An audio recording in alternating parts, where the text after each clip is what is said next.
Laida Krepšinio pasaulyje su Vidu Mačiuliu remia Lietuvos krepšinio federacija ir Krepšinio namai Kaune. Aš Modestas Paulauskas kviečiu žiūrėti Krepšinio pasaulyje su Vidu Mačiuliu.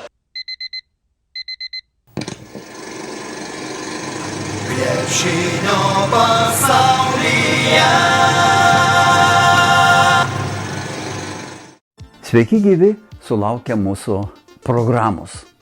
Eurolygos rungtynės Žalgiris Paryžiaus Paris Basketball buvo nenuspėjamos kaip 2025 kovo orai. Ačiū aukščiausiam krepšinio dievui, kuris padėjo kauniečiams nugalėti svečius 83-81. Kas galėjo pagalvoti, kad kauniečiai žaidė su žalia 2000 metų apranga bus spirginami ant greitų ir taiklių svečių sukurto krepšinio laužo.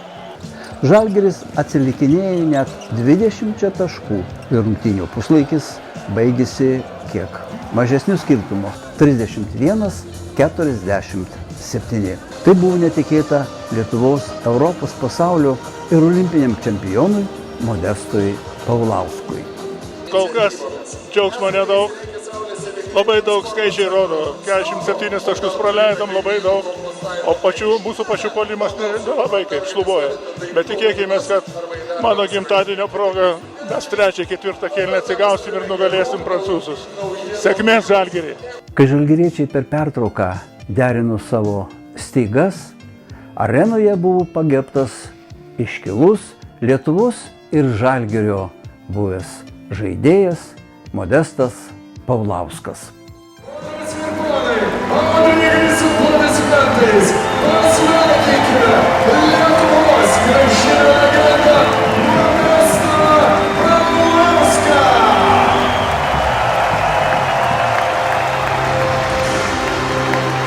Modestui Paulauskai kovo 19 dieną sukanka 80 metų. Kauno Žalgirio klubas sveikina Modestą Paulauską garbingo jubiliejaus proga ir dovanas jam įteikia Kauno Žalgirio prezidentas Paulius Jankūnas ir Kauno miesto vicemeras Mantas Jurgutis.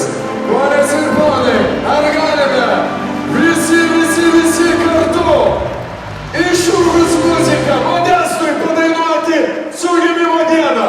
Su gimimo diena! Su gimimo diena, su gimimo diena. O dabar 3 kart valio. Ir viena ilga. Gražaus jubiliejaus, Modestai. Ačiū Jums už indėlį į Lietuvos istoriją, į Lietuvos krepšinį ir į Kauno Žalgirio istoriją. Ponios ir ponai, Modestas Paulauskas. Sveikiname Jūs ir linkime kuo ilgiausių metų ir kuo geresnės Jums sveikatos. Kauno Žalgiris, lyg norėdamas padovanoti Modei 80-mečio progą pergalę, uraganiškai pradėjo antrąją rungtynių pusę. Jie palaužė Paryžiaus komandą taip, kad ne tik pasivijo, išlygino, bet ir pirmavo 10 taškų. Atsiliekančių žalgiriečius vėl dar neįkvėpė 15 000 aistruolių, kurių vedlys, kaip visada, yra puikus aktorius Mantas Stonkus. Puikiai sekasi, tačiau dar ne pergalė. Paskutinėmis sekundėmis Paris Basketball sugebėjo išlyginti rungtynių rezultatą. Ir jeigu ne prancūzų Silvainio Francisco surinkusio 24 naudingumo balus, tai bus dvitaškis, nežinia, kaip būtų pratęsus rungtynės. Apie fantastišką pergalę kalba tie, kurie ją pasiekė. Praleidom laiką dėl to tikriausiai pirmą pusę ir niekaip nesugebėjom rasti kažkokios kibirkšties. Trūko labai agresyvumo, kažkur vėlavom gynyboje. porą sekundžių puolime lyg ir kažkur susikurdom, bet prametėm begalę daug metimų. Prancūzų komandos vyriausiasis treneris Thiago Splitteris po rungtynių sakė: pirmoje mačo pusėje Žalgiris nepataikė metimų ir leido mums pasijausti apgaulingai gerai. Jie ta komanda, kuri nori žaisti su pasais, nori daug perdavimų, įtraukti visus žaidėjus ir iš tų tokių, sakykime, pranašumo situacijų atakuoti gynybą. Mes visiškai ritmo neturėjom pirmoje pusėje, tai dėl to ir buvo 0 taškų pas Silveiną. Nebuvo visiškai jokio žaidimo kontrolės mūsų rankos. Po rungtynių Žalgirio vyriausiasis treneris Andrėja Trincherė kalbėjo: jie yra komanda, kuri minta silpnybėmis. Kai būni minkštas, jie tai pajaučia, tampa kietesni, prideda energijos ir pataiko svarbius metimus. Edgarai, o per pertrauką treneris piktais ar gražiai žodžiais? Ramiai tikrai buvo visas pokalbis. Pakeitėme savo veidą, supaprastiname viską. Tai buvo tikriausiai vienintelė ir geriausia išeitis. Ir mes ją tinkamu laiku pasirinkome. Mes nuo trečio kėlinio pirmos minutės buvom visai kita komanda, nebe ta, kuri buvo pirmus 2 kėlinius. Ir atvirkščiai, anie krito į duobę ir neatsigavo. Per mano gimtadienį negali Žalgiris pralaimėti. Puikiai žaidė vidurio puolėjas Laurynas Birutis, atkvojęs net 8 kamuolius ir savo dėjimu įkvėpęs visus, ir žaidėjus, ir žiūrovus. Tas agresyvumas kažkurio momentu gal ir išmušė priešininkus. Tai Arnas buvo tas, kuris tikrai labai daug prisidėjo prie to tiek gynyboje, bet nepamirškim, svarbus momentas buvo ir puolime, kai įmetė 2 taškus labai svarbus gale. Aš jau prieš rungtynes šiek tiek buvau piktas dėl savo paskutinių poros pasirodymų, tai norėjau šiandien bent jau atsinešti tą energiją. Čia yra pats pagrindinis, dėl ko šitą pergalę yra smagi, kad mes likome kaip komanda. Kaip komanda mes tikrai galime daug pasiekti, būtent kai pavyksta pasigauti tą momentą. Idėja buvo tame, jog treneris man davė kamuolį. Laurynas Birutis turėjo pastatyti man užtvarą. Aš paprasčiausiai turėjau atakuoti ir atakavau. Prieš save turėjau Tysoną Wardą. Jaučiau, kad negaliu prieš jį prasiveržti, todėl reikėjo staiga sustoti ir mesti. Jaučiau, kad įkris. Visi turi mes mums tos metimus, tai yra mūsų žaidėjas, kuris sprendžia rungtynes ir džiaugiamės, kad šiandien vėlgi pavyko jam tai puikiai padaryti. Tie 2 pramesti baudos metimai, tai ir žiūrovų nuopelnas. Žiūrovai laimėjo tas rungtynės. Jų šauksmas neleido ten įmesti 2 baudas pro šalį prametė. Tokia arena buvo jau labai senai gal, neprisimenu. Tai šaunu, kad yra, kad mes visi kartu kažkaip tai nugalėjom. Visa salė baisu, kas darosi. Nesumatęs tokio triukšmo. Geriausiose svajonėse, aišku, norėtųsi visada taip žaisti, bet suprantam, aišku, kad kiekvienas rungtynės nauja istorija, kiekvienas tvarkosi su savo emocijom, su savo užduotim ir tos rungtynės visos skirtingos. Vėl puikiai rungtyniavo mūsų tautietis iš Kanados, Ignas Brazdeikis. Jisai įmetė 16 taškų į varžovų krepšį ir pirmajame kėlinyje buvo tikras prancūzų komandos ledlaužis. Įdomiausia tai, kad mūsų Ignas laidai Krepšinio pasaulyje visada interviu duoda tik gimtąją lietuvių kalbą. Saldi pergalė. Saldi, jo, smagu buvo. Pralaimėjom daug. Minus 20 turėjau. Minus 20 pirmai pusė ir antram reikėjo atsigauti ir žaisti daug stipriau ir taip darėm. Ir tu vis dėlto pradžioj buvai vienintelis ledlaužys, ardei prancūzų gynybą. Reikia kažkaip žaisti stipriai visus žaidimus ir bandžiau kažkaip kurti metimus ir buvo gerai. Aš galvoju, kad aš gerai ant defense buvau ir aš irgi offensively aš pataikiau metus, tai nežinau. Koks skirtumas kiek minučių? Svarbiausia pradžioje puikiai ir ar spurdėjo širdis? Turėjom jau 10 gale ir staiga lygų. Jo, buvo labai arti, tai sunku žaidimą, mes žinojom, kad jie labai turi gerą žaidėją, tai žinojom, kad bus labai sunkus žaidimas, bet laimėjom, tai labai gerai.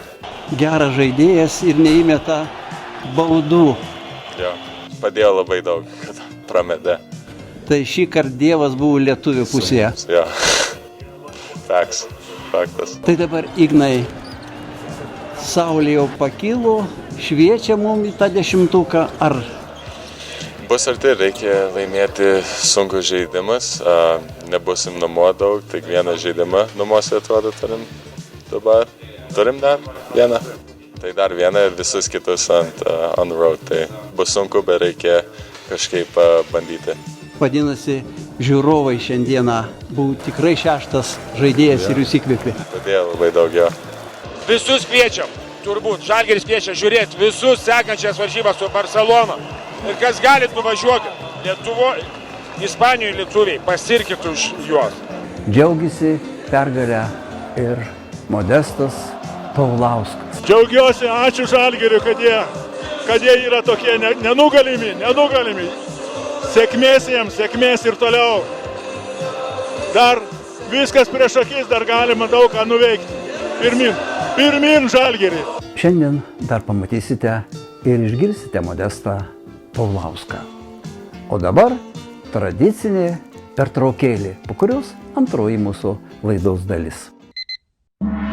Avizo visiems, kurie renkasi kokybę.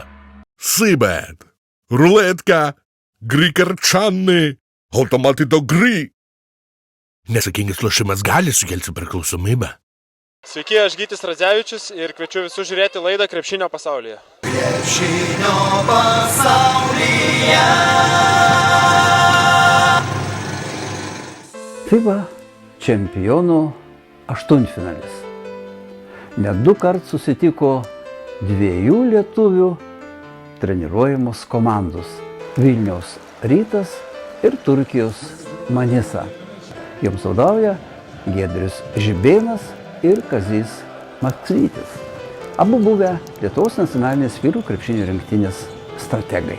Buvęs Lietuvos vyrų krepšinio rinktinės treneris Kazys Maksvytis po 3 mėnesių kovo 5-ąją sugrįžęs gimtinėn pirmiausia Vilniaus Twinsbet arenoje pasisveikino su žmona ir 2 dukrelėmis, paskui ir su kitais buvusiais pažįstamais ir bičiuliais. Kaip ir su Manisos komandos vidurio puolėju Martynu Echodu, kuris Lietuvoje gydosi patirtą traumą. Lietuvon grįžo buvęs žaidėjas legionierius, o dabar Manisos komandos trenerio asistentas Darius Ongaila, prieš rungtynes spėjęs pabendrauti su buvusiais bendražygiais ir draugais. 4. Turkijos komandos lietuvis, bendrojo fizinio parengimo treneris Robertas Vilimas, kurį tapęs vyriausiųjų trenerių pasikvietė į Manisą pats Kazys Maksvytis.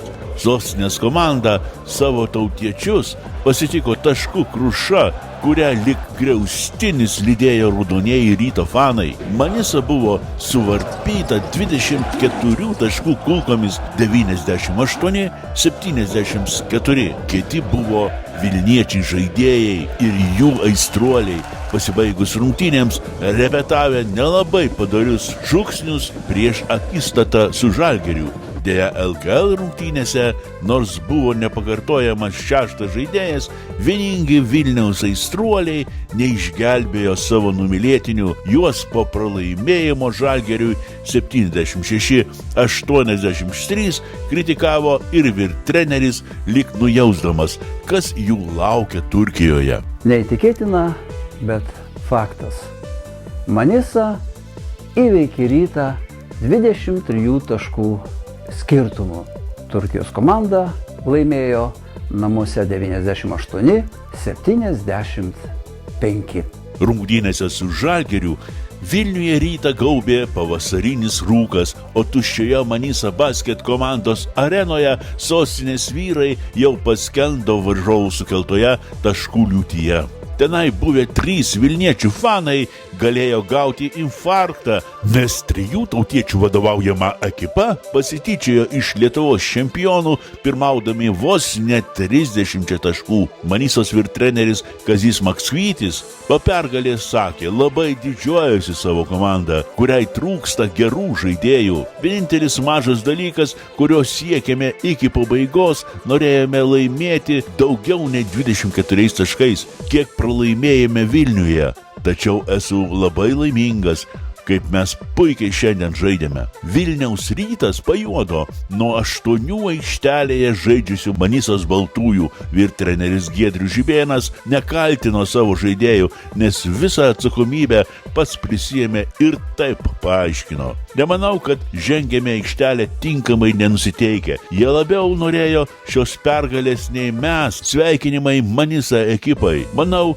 jie tikrai nusipelnė šios pergalės, nes Vilniuje buvo užgautas varžovų žaidėjų ego, kalbėjo vilniečių strategas Giedrius Žibėnas. Dabar Ryto laukia lemiamos rungtynės išvykoje su Galatasaray komanda. Gal tenai nušvis Vilniaus Rytas po gėdingo rezultato, kai Manisa Basket jį pažemino 98-75. Lietuvos krepšinio federacijos vykdomasis komitetas patvirtino 2025 metų rinktinių vyriausiusius trenerius. U20 yra patvirtintas Darius Songaila, kuris, kaip žinote, dirba Turkijoje pas Manisoje asistentų pas Kazį Maksvytį. Oficialiai buvo pristatytas ir naujasis moterų rinktinės vyriausiasis treneris klaipėdietis Vilius Stanišauskas. Ateinu į moterų rinktinės vyrtrenerio postą tokiu gan sudėtingu laikotarpiu, bet norėčiau iškart pasakyti, kad reikia užversti viską tas, kas buvo, pradėsim viską, kai iš pradžių esu praėjęs tas visas jaunimo rinktinės, kaip jau žinot, su Justas Jocytės tą kartą esame Europos čempionatuose ir medalių laimėję ir pasaulio čempionate dalyvavę. Ateinu į vyr trenerio pareigas pasiruošęs gana tam, nes nuo 2019 metų buvau asistentas moterų rinktiniai, puikiai pažįstu žaidėjas, žinau kiekvienos žaidėjos galimybės. Tokią žinutę žaidėjom nuo pirmos stovyklos, kad mes čia susirinkom tikrai ne 3 rungtynėm Europos čempionatui, o kažką pasiekti daugiau. Aš tai turiu tokią nuomonę, kad ši rinktinė kol kas dar net neparodė viso savo geriausio krepšinio ir mes esam gera komanda, ne veltui mes esam tarp geriausių 16 komandų ir būsime Europos čempionate. Lietuvos moterų rinktinės vadovas Marius Tamolis priminė, kad Gintarė Petronytė toliau dirbs rinktinės programos vadovo asistente. Niekas iš esmės nesikeičia trenerio ir mano toks matymas, kad kaip jinai galėtų pati labiau save realizuoti ir būtų naudinga individualiam darbui su žaidėjom. Žurnalistai iš pirmų lūpų norėjo išgirsti ir apie buvusių vyriausiojo trenerio Rimanto Griko nuodėmės rinktinėje. Aš perskaičiau viską spaudoje. Su žaidėjom irgi nesu aš kažkoks brolis ar sesė, aš esu treneris. Kaip žino, kiekvienoj komandai trenerio asistentai gal turi tą tokį didesnį ryšį su žaidėjom negu vyr treneris, bet mes apie tokius dalykus, aš tikrai galiu pasakyti, niekada nebuvo jokios kalbos. Tai jeigu taip, Vilius ir jaunesnis, ir gražesnis, ar nėra baimis, kad gali irgi kažkuo apkaltinti? Ne, žinot, ateinu į tokią darbo vietą ir aš jau vyr trenerių dirbu moterų krepšinėje, tiek Lietuvos krepšinio lygoje turime komandą Baltijos moterų lygoje, aš su krepšininkėm ne pirmus metus, tai man čia problemų nėra. Eiti kiekvienas rungtynės, kautis, parodyti geriausią, ką galim. Pirminis tikslas būtų grupiai patekti 1-2 vietą ir išeiti į 8. Programą baigsime 80-mečio Modesto Paulausko prisiminimus apie savo kelią krepšinėje, prasidėjusiai Klaipėdoje. Aš jau būdamas 4 klasėje žaidžiau už 5-7 klasių rinktinę. Antiek kažkoks tai, man taip sakė, kad kažkoks tai ankstyvas brendimas ir taip toliau, kad aš labai jaunas pagavau jau tą tokį, ne tai, kad meilė ir pagarba tam žaidimui krepšiniui, kodėl aš iš karto, kodėl tą krepšinį, aišku, čia buvo nuopelnas mano šeimos brolių, kurie buvo ir tas, kuris Edmundas arčiau buvo manęs, jisai mane kiekvieną tokias, kada galima buvo. Mes gyvenom mokyklos patalpose Klaipėdoje ir idealios sąlygos buvo, ir sporto salė, ir kiemės stadionėlis buvo, kur krepšinio buvo ir krepšinio stovai. Tai mes ten ištisai dienas leisdavom aikštelį ir taip toliau. Ir jeigu, kai buvau dar visai ten, ten mažiukas, vis tiek, jeigu susirenka 5 ten žaidėjai, trūksta 6, ateik Modestai, padėsi ten nors auto išmesi kamuolį. Tai taip ir prasidėjo. Mano pirmas treneris Vladas Knašius su kuriuo pradėjau, aš jūs matydavau mane ten tos aikštelės, taip toliau. Ir jis prie sakytų, nu Modestai, kai tinkliuką pasieksi, sako, aš tave paimsiu jau, sako, į jaunučių komandą. Tada labai stengiausi pasiekti tą tinkliuką, kad galėčiau jau užsikabinti į tą jaunučių komandą.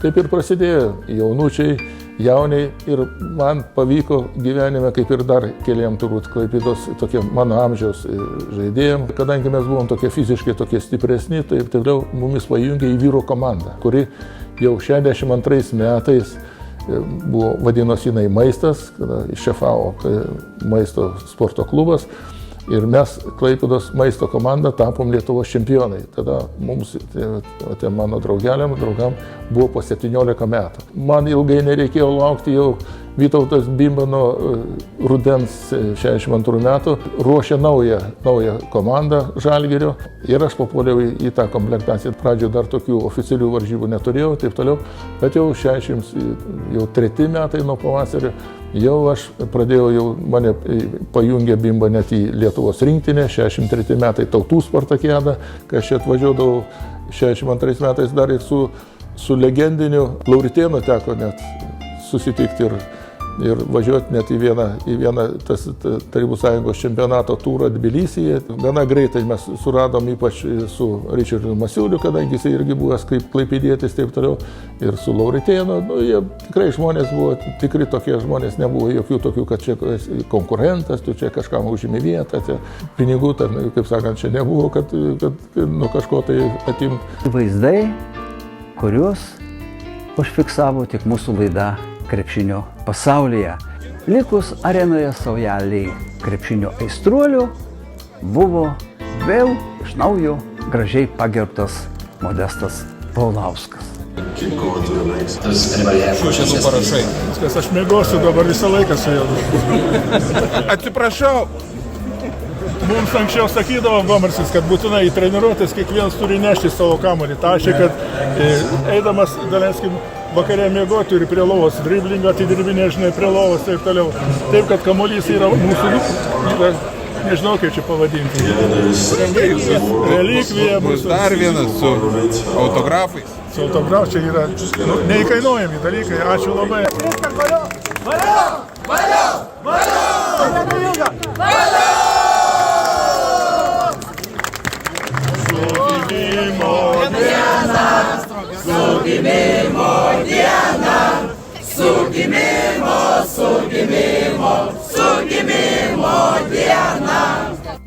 Tad su kovo 19-ąją šaunusis Lietuvos krepšinio riterį Modestai Paulauskai. Kaip jisai šventė 50-metį, 60-metį, 70-metį, pamatysite dokumentinėme filme Žalgirių palytėti legendinis Modestas Paulauskas. Tai bus kitą kartą. O dabar viso geriausio iki susitikimo po savaitės. Avizo visiems, kurie renkasi kokybę.